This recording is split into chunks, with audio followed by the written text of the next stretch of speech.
మనతో పాటు పెద్దిరెడ్డి రవికిరణ్ గారు ఉన్నారు. ఆయనతో మాట్లాడదాం. రవికిరణ్ గారు నమస్తే అండి. Sir, one nation one election bill అది కేంద్రం ప్రవేశపెట్టింది. మొత్తానికైతే మోదీ 2014లో వచ్చినప్పటి నుంచి మనకి ఈ జమిలీ ఎన్నికల గురించి వింటూనే ఉన్నాం. మొత్తానికైతే కేంద్రం బిల్లు ప్రవేశపెట్టింది. ఇప్పుడు సాధ్యమవుతుంది అనుకుంటున్నారా? విజయ్ గారు, ముందుగా మీకు తోటి ప్యానలిస్టులకి స్వతంత్ర టీవీ వీక్షకులకు శుభ సాయంత్రం అండి. ఈరోజు లోక్సభలో ఒక చారిత్రకమైన ఘట్టం.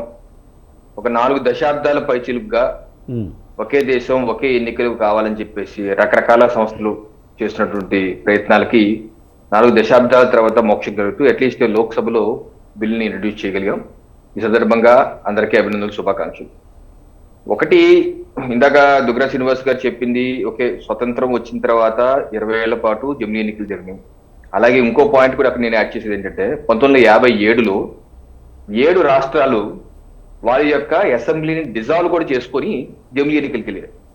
పెద్ద పెద్ద రాష్ట్రాలు ఉత్తరప్రదేశ్, వెస్ట్ బెంగాల్, మెడ్రాస్ రాష్ట్రం, మైసూర్, అలాగే పంజాబ్, ఇటువంటి 7 రాష్ట్రాలు డిజాల్వ్ చేసుకొని మరీ వెళ్ళాయండి.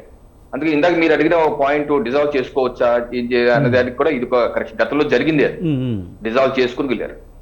సో ఒకవేళ ఈ రోజు పార్లమెంట్ లో చూశాను, చాలా పక్షాలు కాంగ్రెస్ తో కలిపి ఇది అప్రజాస్వామికం, సమాఖ్య స్ఫూర్తికి విరుద్ధం, రాజ్యాంగ విరుద్ధం. అంటే ఇప్పుడు కామన్ గా ఎన్నికలు జరిగితే రాజ్యాంగ విరుద్ధం అయితే మరి జవహర్లాల్ నెహ్రూ గారు రాజ్యాంగ విరుద్ధంగా పరిపాలించారా? అప్పుడు ఉన్నటువంటి కాంగ్రెస్, కమ్యూనిస్టులు మేజర్ పార్టీలు ఉన్నాయి, వాళ్ళందరూ మరి రాజ్యాంగ వ్యతిరేకంగా, అప్రజాస్వామికంగా, ఫ్యూడల్ విధంగా, డిక్టేటర్ గా పరిపాలించారా? కాదు కదా. వారు చేసిన దాన్ని ఈరోజు కాంగ్రెస్ పార్టీ ఈ మాట ఏంటంటే వాళ్ళ నాయకుల్ని తిడుతున్నట్టు గమనించుకోవట్లేదు వాళ్ళు. ఇప్పుడు ఈ కాంగ్రెస్ పార్టీ ఇంకో ఏదో ఆర్గ్యుమెంట్ ఎత్తుకోవాలి కానీ కామన్ గా ఎన్నికలు వస్తేనే అప్రజాస్వామిక అయితే ఎవరిని తిడుతున్నారు వాళ్ళు? వారి యొక్క ఫౌండర్స్ ని తిడుతున్నారు వాళ్ళు. అది గమనించుకోవాలి. అది ఇంకో పాయింట్ ఏంటంటే, ఇప్పుడు కేంద్రంలో రాష్ట్రంలో ఎన్నికలు ఒకేసారి జరిగితే అప్రజాస్వామిక అయితే మరి ఇటీవల ఆంధ్రప్రదేశ్ లో మన ఏప్రిల్ మేలో మా రాష్ట్ర ఎన్నికలు జరిగాయి, అలాగే పార్లమెంట్ ఎన్నికలు జరిగాయి, ఒరిస్సాలో జరిగాయి, అలాగే సిక్కింలో జరిగాయి, అరుణాచల్ ప్రదేశ్ లో జరిగాయి. మా ప్రభుత్వాలన్నీ అప్రజాస్వామిక ప్రభుత్వాలా? ఫెడరల్ స్ఫూర్తి విరుద్ధంగా వచ్చిన ప్రభుత్వాలా ఇక్కడ ప్రభుత్వాలు? లేకపోతే 2014లో ఉమ్మడి ఆంధ్రప్రదేశ్, తెలంగాణ ఆంధ్రప్రదేశ్ కలిసి ఉన్న సమయంలో ఉమ్మడి ఆంధ్రప్రదేశ్ లో అప్పుడుంది కాంగ్రెసే రాష్ట్రంలో, కేంద్రం కూడా కాంగ్రెసే. మరి అప్పుడు కలిసి ఎన్నికలు చేశాం కదా, మరి అది కూడా అప్రజాస్వామికమేనా? సో ఇది కరెక్ట్ వాదన కాదు. ఇప్పుడు మనం చూడవలసింది ఏంటంటే, ఇప్పుడు దీనిలో ఒకేసారి ఇప్పుడు ఒకటి చూపిస్తారండి. కేంద్ర ఎన్నికల సంఘం ఈ ఆన్లైన్ లో ఉంది, ఈ వీక్షకులు ఎవరైనా చూడండి. 1983లో 1883లో కేంద్ర ఎన్నికల సంఘం ఇచ్చినటువంటి వార్షిక నివేదిక. ఈ నివేదికలోనే 83లోనే పేజ్ నంబర్ 81లో చాలా స్పష్టంగా రాశారు.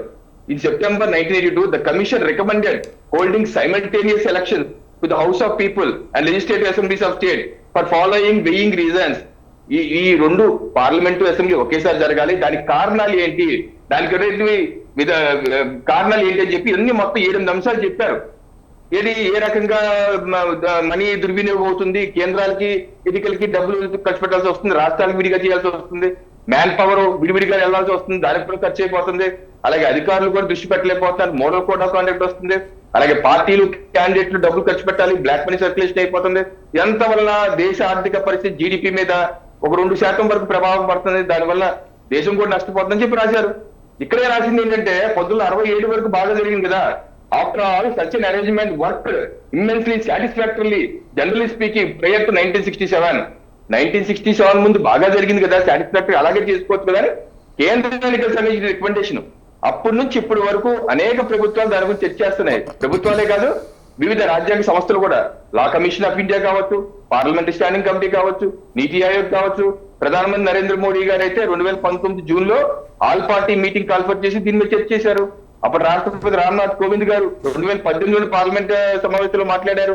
అలాగే స్పీకర్ గారు ఓం బిర్లా గారు గుజరాత్ లో అన్ని రాష్ట్రాల స్పీకర్ల సమావేశం ఏర్పాటు చేస్తే 2022లో ఈ అంశం మీద అందరూ మాట్లాడి అవును చేయవలసింది అందరు స్పీకర్లు అన్నారు. అలాగే కింద సంవత్సరం రామ్నాథ్ కోవింద్ గారితో చైర్మన్ గా హై లెవెల్ కమిటీ వేశారు. ఆ కమిటీ కూడా విస్తృతమైన, అంటే ఇవాళ పార్లమెంట్ లో క్షణంగా తీసుకొచ్చేసారు అన్న వారికి కూడా ఇది నేను సమాధానం చెప్తున్నాను. క్షణంగా కాదు, ఇదంతా జరిగింది కదా. రామ్నాథ్ కోవింద్ గారి కమిటీ ఏర్పాటు చేసి 191 రోజులు అందరితో మాట్లాడి 65 సమావేశాలు పెట్టి 60 రాజకీయ పార్టీలకి మీ యొక్క అభిప్రాయాలు చెప్పమంటే దానిలో 45 పార్టీలు స్పందించాయి. 32 పార్టీలు అనుకూలంగా, 15 పార్టీలు వ్యతిరేకంగా. అలాగే వారు కొన్ని 1800 పేజీలు ఈవీఎంలు ఏ రకంగా, బ్యాలెట్ యూనిట్లు ఎన్ని కావాలి, కంట్రోల్ యూనిట్ ఎన్ని కావాలి, వివిప్యాట్లు ఎన్ని కావాలి, ఎంత ఖర్చు అవుతుంది ఒకదానికి, 8,000 కోట్లు ఖర్చు అవుతుంది, ఏ రకంగా అది వాడాలి, మొత్తం 18,000 పేజీలు ఆన్లైన్ లో ఉంది, ఎవరైనా చూడండి. అంతేగాని మనం ఇక్కడ ఒక మంచి ప్రయత్నం జరుగుతుంది. ఇది ఆ పార్టీకి ఈ పార్టీకి ప్రయోజనం కాదు, దేశ ప్రయోజనాల దృష్ట్యా ఒక మంచి కార్యక్రమం జరుగుతున్నప్పుడు దాని మీద చర్చించాలి.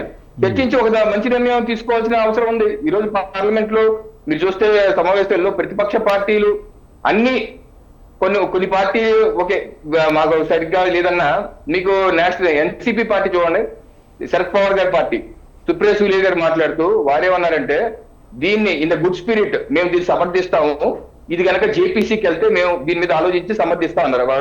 వారు ఉపయోగించిన మాట we will be happy to support if it leaves out of JPC అన్నారు. అంటే ఏంటి, ఎన్సీపీ ఇండి కూటమిలో ఉన్న పార్టీ కూడా నేను జేపీసీకి వెళ్తే అక్కడ చర్చించి మేము మంచిగా సపోర్ట్ చేస్తాం అంటున్నారు. అంటే అక్కడ కూడా స్టార్ట్ అయింది.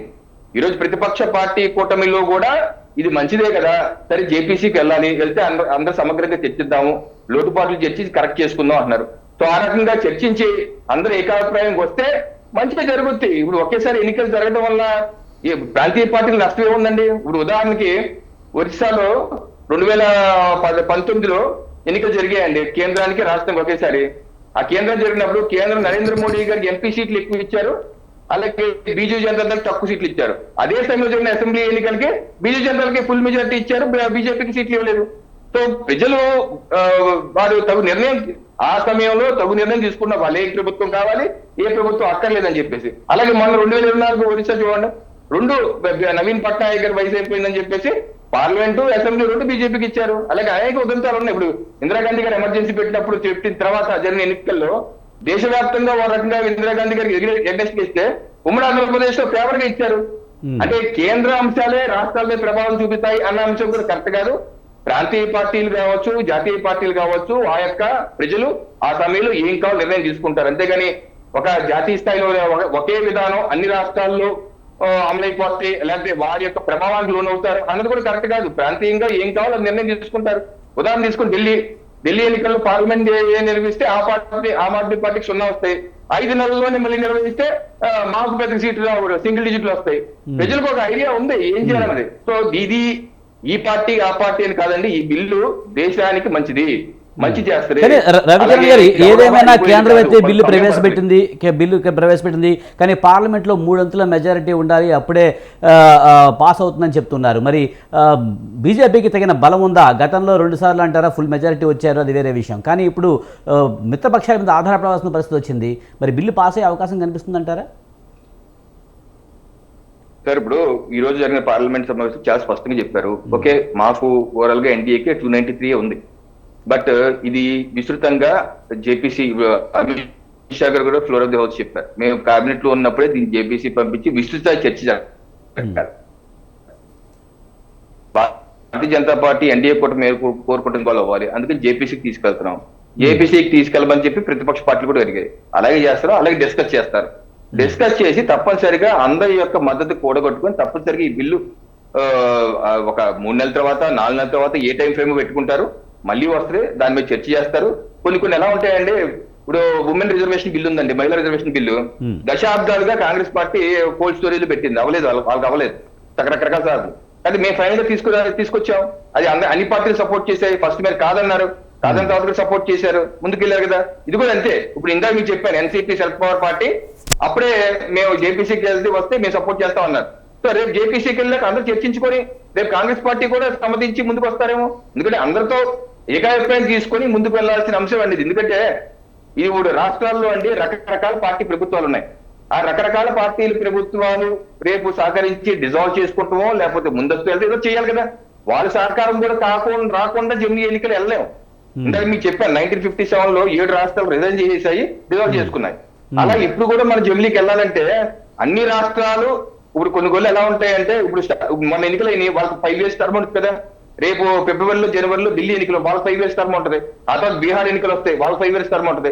సో ఎక్కడో ఒక పాయింట్ లో కొన్ని రాష్ట్రాలు డిజాల్వ్ చేసుకోవాలి ప్రభుత్వాన్ని, కొన్ని రాష్ట్రాలు ఎక్స్టెండ్ చేసుకోవాలి.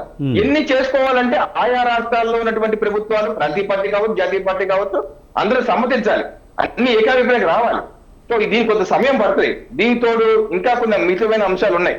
ఏది మనకి జనగణన జరగాలి, అలాగే డీలిమిటేషన్ ప్రక్రియ ఉంది, పార్లమెంటు అసెంబ్లీ డీలిమిటేషన్ జరగాలి, అలాగే ఉమెన్ రిజర్వేషన్ బిల్లు అది 2027లో వస్తుంది, డీలిమిటేషన్ 2026లో జనగణన జరగాలి. ఇవన్నీ ఉన్నాయి, అడ్రస్ అన్ని ఉన్నాయి. ఇవన్నీ చేసుకుంటా వెళ్ళి ఈ జమిలీ ఎన్నికలు నా వ్యక్తిగత అభిప్రాయం అయితే వచ్చే 5 ఏళ్ల నుంచి 10 ఏళ్ళ లోపు ఇమీడియట్ గా ఏమవుదండి, 26, 27, 28 ఏమవుదు.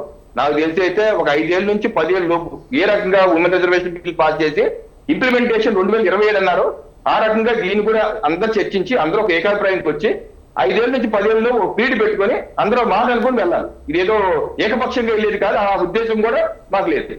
రైట్.